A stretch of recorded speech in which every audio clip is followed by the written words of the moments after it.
Kepo, kasus Virgon versus Inara yang kian memanas. Ibunda Virgon, Eva Manurung akhirnya angkat bicara terkait aksi Inara yang dianggap telah merugikan nama besar Virgon. Sambil berjalan memasuki mobilnya, Eva Manurung pun menyebut Tuhan tidak tidur. Tak sampai di situ, perseteruan Inara dengan kakak Virgon yang belum lama ini menyindir Inara lewat media sosial menjadi sebuah kasus baru yang juga ditanggapi oleh ibunda Virgon dengan dingin bahwa hal tersebut sudah biasa. Sementara, sidang mediasi yang dinyatakan gagal pada Rabu 7 Juni 2023 dan berlanjut pada sidang berikut pada pekan depan akankah dihadiri oleh sang bunda nantinya. Bagaimanakah harapan Eva Manurung pada rumah tangga putranya dengan Inara yang kini berada di ujung perceraian? Siapkah Inara dan vokalis band The Last Child itu menerima segala konsekuensi dari sebuah perceraian?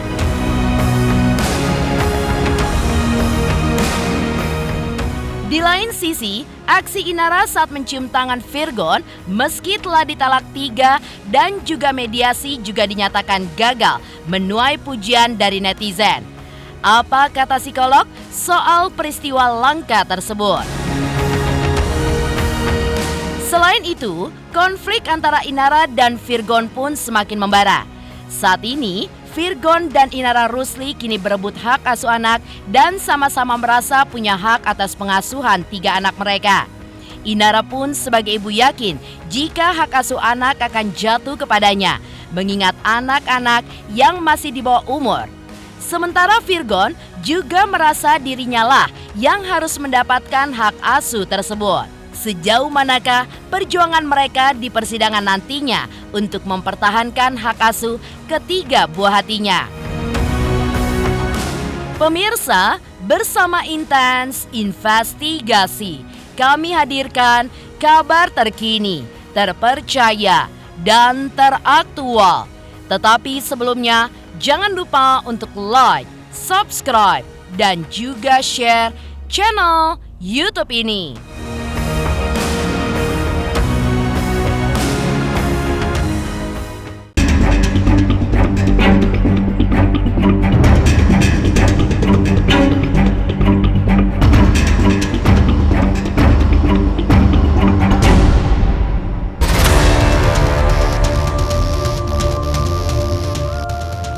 Ibunda Virgon Eva Manurung akhirnya angkat bicara setelah selama ini melihat Inara sang menantu mengeluarkan statement yang dirasakan telah merugikan nama baik anaknya. Ibunda Virgon merasa apa yang telah dilakukan Inara selama ini sudah merugikan nama besar Virgon, hingga ia pun menyebut bahwa Tuhan tidak tidur. Ya orang kan pendapatnya beda-beda, mungkin dia menyenangkan hati dia, mungkin seperti itu, ya udah biarin aja. Nanti kan Tuhan juga kan nggak tidur.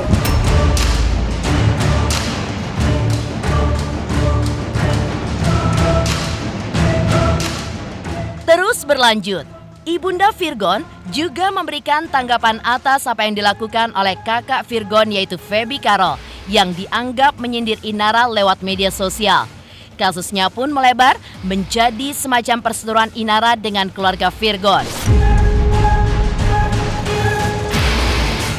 Namun, Eva dengan santai mengatakan hal tersebut sudah biasa.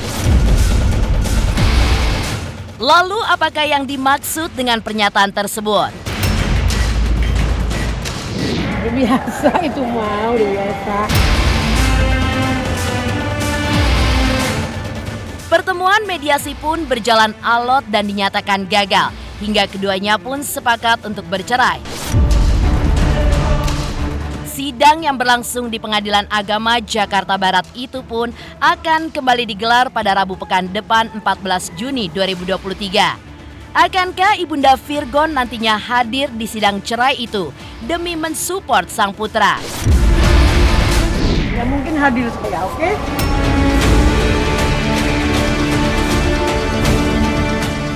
Lewat live Instagram, Eva pun menjawab pertanyaan netizen soal bagaimana harapannya sebagai seorang ibu ketika melihat kasus perceraian putranya yang semakin hari justru semakin memanas. Benarkah Ibunda pun juga tetap berharap tidak ada perpisahan di antara Inara dengan Virgon? Atau mereka pun harus siap dengan konsekuensi perceraian yang ada? Dia tidak ingin perceraian, tapi ketika mereka ingin bercerai itu urusan mereka. Sudah siap mereka dengan segala konsekuensinya. Harapan saya sih dua-duanya berubah.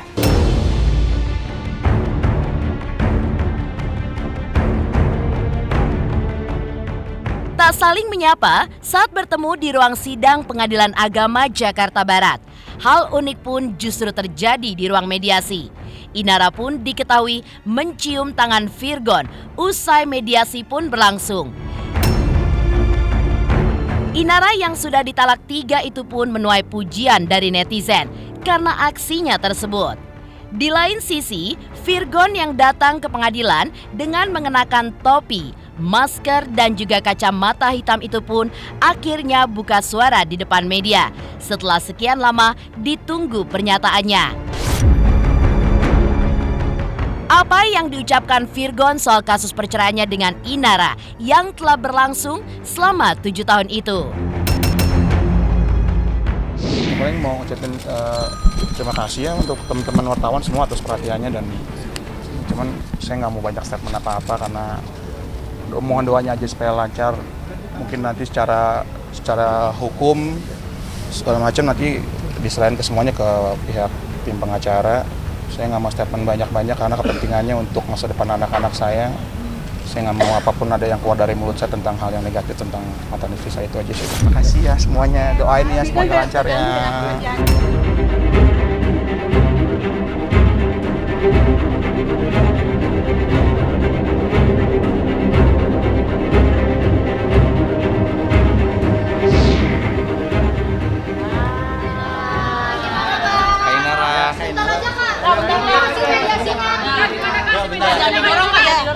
Oh, tangga ya. Ada beberapa hal yang Inara, klien kami sih kecewa juga sih terhadap statement-statement dari Virgon sendiri dalam mediasi tadi. Apa tuh? Ya itu kan udah masuk ke mediasi lah, maksudnya hal-hal yang memang seharusnya diakui dalam personal komunikasi melalui chat atau bukti yang ada, tapi dia mengelak juga gitu. Hal-hal yang masuk nanti substansi perkara kita nanti kita buktikan. Salaman gitu ya, sebenarnya nggak ada yang salah dengan ini gitu.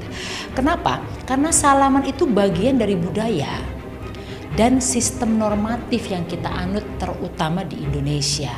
Jadi kepada siapapun saat kita menghadiri sebuah acara atau bertemu, umumnya kita melakukan aktivitas bersalaman. Yang menarik bukan soal salamannya, namun jarak ketika seseorang itu bersalaman yang disebut dengan proximity. Jadi biasanya karena kita orang Indonesia, tubuh yang tidak terlalu besar, proximity yang umum itu antara setengah meter gitu ya sampai 1 meter, kurang lebih segitu. Itu yang dianggap cukup wajar.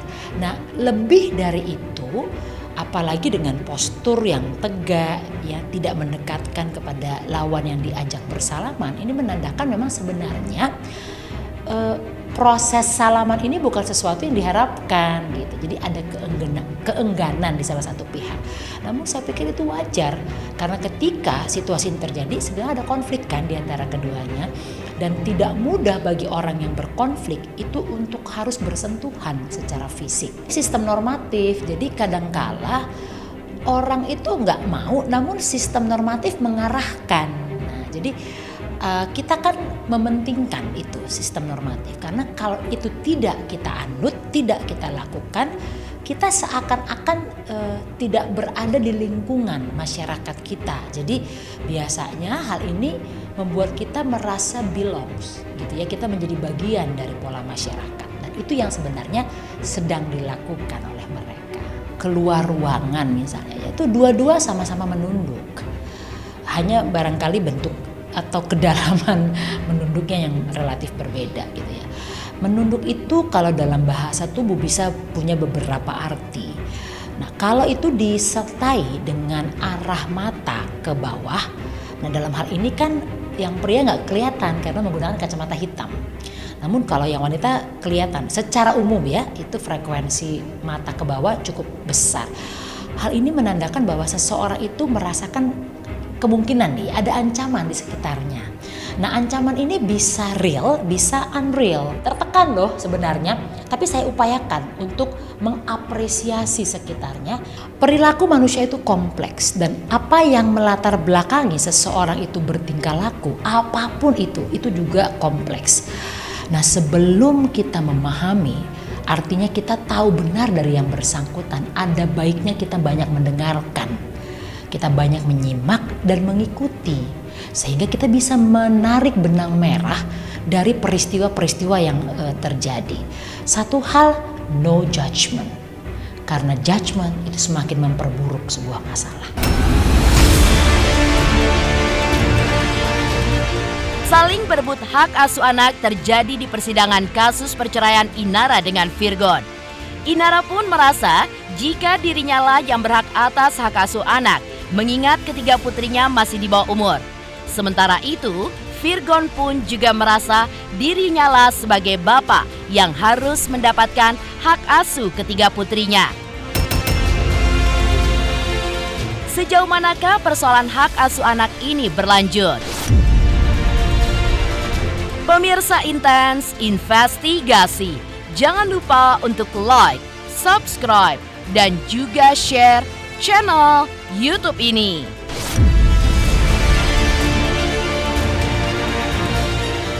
Jangan lupa saksikan Silat Award 2023 1 dekade hanya di RCTI.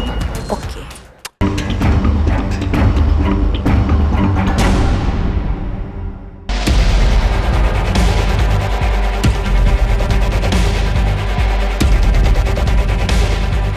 Merasa sama-sama berhak untuk mengurus ketiga putri mereka dan saling berebut hak asuh anak terjadi di persidangan kasus perceraian Inara dengan Virgon di Pengadilan Agama Jakarta Barat.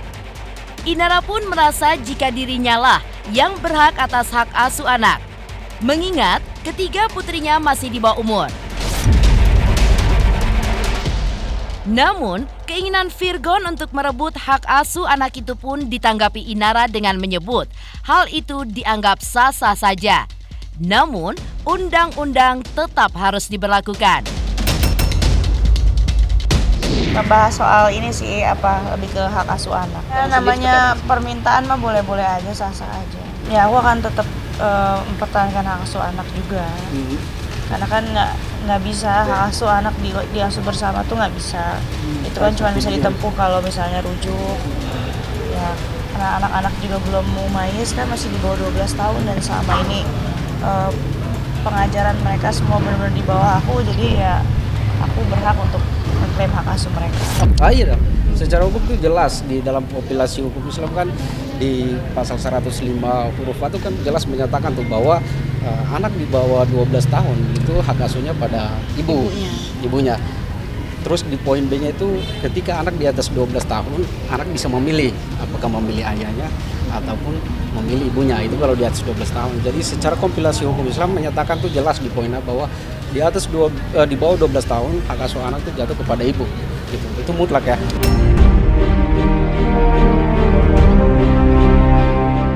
Bagaimanakah dengan Virgon yang juga merasa jika dirinya lah sebagai bapak yang harus mendapatkan hak asuh ketiga putrinya, yaitu Starla, Faithly, dan juga Terang. Dan sejauh manakah persoalan hak asuh anak? Dari klien saya tetap untuk berkeinginan untuk mengasuh anak-anak. Tadi juga sudah didiskusikan di dalam antara kedua belah pihak langsung. Dan saya kan ada di luar tadi, nah secara materi dari klien saya tetap untuk berkeinginan untuk mengasuh anak-anak. Perpisahan pun sudah di depan mata. Inara mengaku rela untuk bekerja keras membanting tulang demi menghidupi anak-anaknya. Ia pun juga rela untuk dihujat serta tidak peduli pada hujatan netizen kepadanya. Seperti apa komentar Inara soal hujatan warganet yang menyoroti warna kulitnya yang kini putih bersih? Pemirsa Intens Investigasi, jangan lupa untuk like, subscribe, dan juga share channel YouTube ini.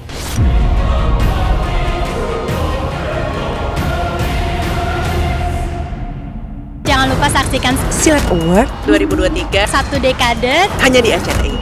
Oke.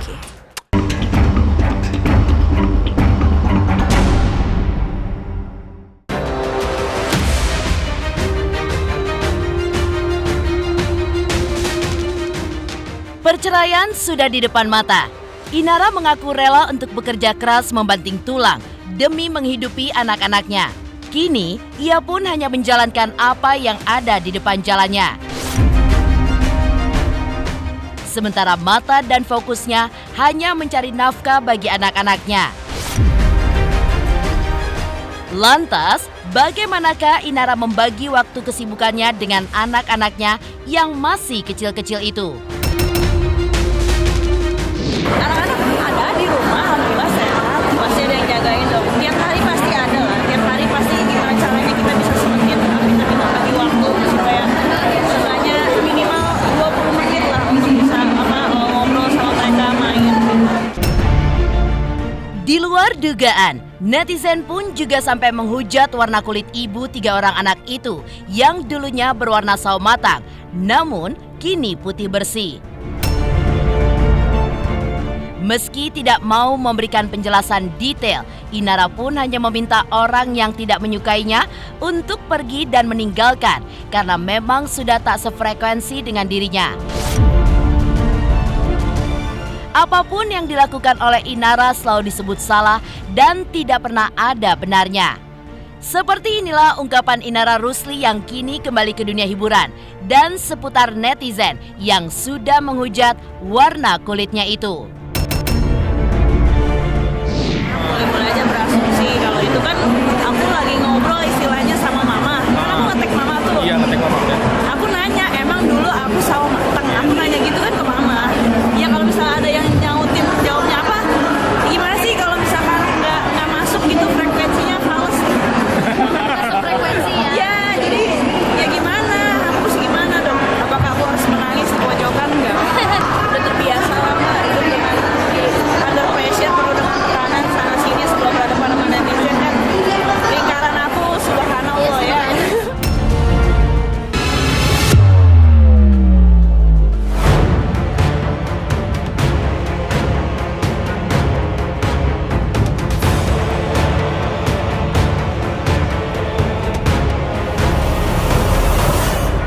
Menjadi 1 dekade adalah pencapaian luar biasa. Tidak mudah, karena segala aral datang bagai cerita para artis yang tak pernah usai.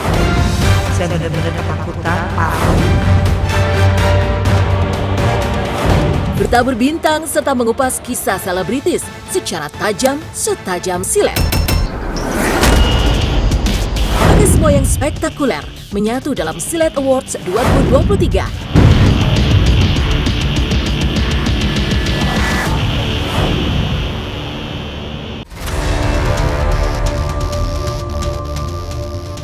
Demikian pemirsa, kabar terkini, terpercaya, dan teraktual yang kami hadirkan hari ini.